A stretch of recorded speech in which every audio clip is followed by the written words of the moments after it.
ఈరోజు Jesus miracles daily promise విందాం. ఇర్మియా 46:27. అందరం కళ్ళు మూసుకొని ఈ చిన్న ప్రార్థనలో ఏకీభవించండి. ప్రియమైన పరలోక తండ్రి, దూరములో నుండి నిన్ను రక్షించుచున్నాను అనే నీ అమూల్యమైన వాగ్దానమునకు నీకు కృతజ్ఞతలు తెలుపుచున్నాము. ప్రభువా, నా హృదయమును బలపరచుము. భయపడకుండా నిలబడే ధైర్యమును ఇవ్వుము.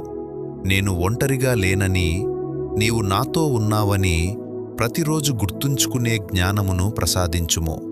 నన్ను రక్షించుటకే కాదు, నన్ను తిరిగి నీ సమాధానములోనికి, నీ ఆనందములోనికి నడిపించుము.